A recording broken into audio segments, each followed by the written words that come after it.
কি দরকার আপনার যেটা আপনার রবের কাছে নাই? এমন একটা জিনিস দেখান আপনার দরকার যেটা আপনার রবের কাছে নাই, আপনার রব দিতে পারে না। আপনি বলবেন যে না, এমন কোন আমার চাওয়া নাই যেটা আমার রব পূরণ করতে পারবে না, আমার সমস্ত চাওয়া আমার রব পূরণ করতে পারে। তাহলে এবার এই কথাটা শুনে নেন, যেহেতু আপনার চাওয়া সব রবেই পূরণ করতে পারে, আপনি রবের হয়ে যান না, রবের হয়ে যান না, রবের হয়ে যান না। কোরআনের ভাষায় বলতে গেলে সিবগতাল্লাহ, আল্লাহর রঙে রঙিন হয়ে যান, আল্লাহর রঙে সেজে যান, আপনার কিছু কমতি হবে না। আপনি যদি পাহাড়ের গুহায় বন্দী হয়ে যান, জগৎ বলবে আমরা কেউ চিনি না তাকে, জগৎ বলবে খুঁজে পাচ্ছি না তাকে, আপনি বলবেন কাউকে পাচ্ছি না, রবে বলবে বান্দারে চিন্তা করিস না, লা তাখাফ, ভয় করিস না, ইন্নাল্লাহা মানা। নবী এই মেসেজগুলো শিখানোর জন্য দুনিয়াতে এসেছিলেন। মুসলমানদেরকে আত্মবিশ্বাসী করানোর জন্য নবী রাহমাতুল্লিল আলামিন দুনিয়াতে এসেছেন। বলেন না সুবহানাল্লাহ। আপনার আমার নবীর পিছনে ছোট বাচ্চাকে লাগাই দিল হাতে পাথর দিয়ে, পাগল আসছে মারো। ছোট বাচ্চা অত বুঝে না, মারতে আছে মারতে আছে। কাকে মারছে জানেন? যিনি আল্লাহর হাবিব। কার গায়ের উপর হাত তুলছে, কাকে আঘাত করছে জানেন? যার ঘরে জিবরাইলের মতো ফেরেশতা খাদেম হয়ে আসে। কাকে আঘাত করছে? যাকে আল্লাহ মেরাজের দুলা বানিয়েছেন, যিনি আদমেরও নবী, যাকে আদমের মতো নবী স্যালুট দেয়, মুসার মতো নবী স্যালুট দেয়, যাকে সমস্ত নবী ইমাম মেনে সামনে পাঠায়, সমস্ত নবীরা পিছনে দাঁড়ায়, ওই নবীকে আজকে তায়েফের মধ্যে আঘাত করা হচ্ছে। এই পাথরগুলা প্রতিটি আপনার আমার নবীর শরীর মোবারকে আঘাত করছে। আপনার আমার নবী কোনো টাকা তো চাইতে যায় নাই, ধন তো চাইতে যায় নাই, সম্পদ তো চাইতে যায় নাই, তাদেরকে আগুন থেকে বাঁচানোর জন্য ওইখানে গিয়েছে। নবী তাদেরকে বাঁচানোর জন্য গিয়েছে, তারাই উল্টা নবীকে আঘাত করছে, পাথর দিয়ে আঘাত করছে, যা তা ভাষায় কথা বলছে, বিশ্রী বিশ্রী কথা বলছে। আপনার আমার নবী কান মোবারক দিয়ে শুনছে, অন্তরে ব্যথিত হচ্ছে। এক পর্যায়ে পাথর একটি এসে নবীর রহমতুল্লিল আলামিনের শরীরের মধ্যে আঘাত করলো। আঘাত করার পর আপনার আমার নবী দাঁড়ানো থেকে বসাই গেল। বসে যাওয়ার পরে জিবরাইল বলে, আল্লাহ তোমার হাবিবকে এত কষ্ট দিচ্ছে, তুমি কেমনে সহ্য করে রইলা গো আল্লাহ? আল্লাহ তুমি কিছু একটা তো করো। এবার রব্বে করিম হুকুম দিলেন, জিবরাইল এখনই যাও, আমার হাবিবের কাছে পয়গাম পৌঁছায় দাও, আমার হাবিব যা বলে তুমি তাই করে দিও। যদি নবী বলে তায়েফকে উল্টাই দিতে, তুমি সাথে সাথে সেটা করে দিও। বলেন সুবহানাল্লাহ।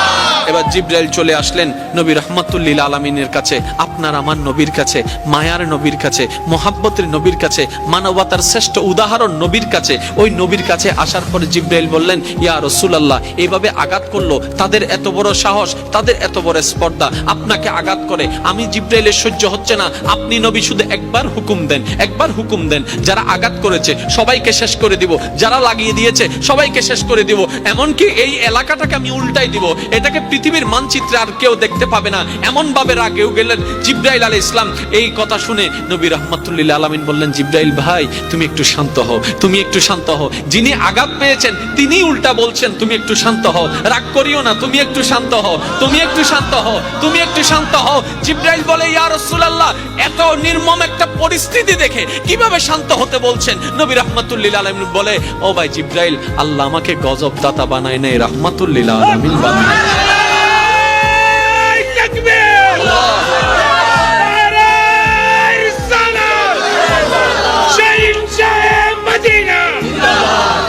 উচ্চ আওয়াজ একবার বলেন না সুবহানাল্লাহ।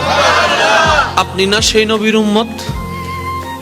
আপনার নামের আগে না সেই নবীর নামটা আছে? আপনি কিভাবে অন্যের পাত মেরে খাচ্ছেন? আপনি কিভাবে অন্যের জায়গা দখল করছেন? আপনি কিভাবে অন্যের রাস্তা বন্ধ করছেন? আপনার নবীতে এটা শিখিয়েছে, উম্মত গালি দেখ আর যাই দেখ, উত্তর দিও না, জয় তোমার আসবে। কারণ ধৈর্য যে ধরবে পরাজয় তার গলায় আসে না। কারণ ধৈর্য ধারণকারী পরাজিত হয় কিভাবে? কারণ ধৈর্য ধারণকারীর সাথে তো মহান রবেই আছে, ইন্নাল্লাহা মা'আস সাবিরিন। যার সাথে আল্লাহ হয়ে যায় তার আবার পরাজয় কি? আর একটু জোরে বলেন না। যার সাথে আল্লাহ হয়ে যায় তার আবার পরাজয় কি? আল্লাহ বলছেন ইন্নাল্লাহ, আয়াতটা সবাই জানে, একটু চলেন গভীরে যাওয়ার চেষ্টা করি। ইন্নাল্লাহ মা'আস সাবিরিন, নিশ্চয় আমি আল্লাহ ধৈর্য ধারণকারীর সাথে আছি।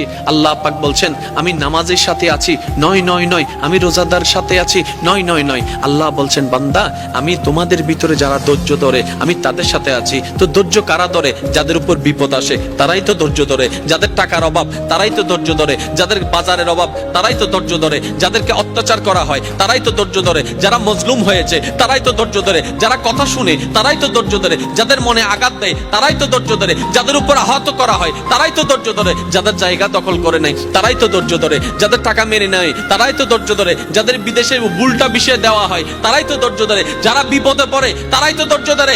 তার মানে কি প্রত্যেকটা বিপদে থাকা বান্দা একটা সুযোগ চলে আসে, এটা বিপদ নয়, এটা নিয়ামত। কেমন? কারণ বিপদটা এসে আমাকে ধৈর্য ধারণ করার সুযোগটা দিল। তো নিয়ামত হলো কিভাবে?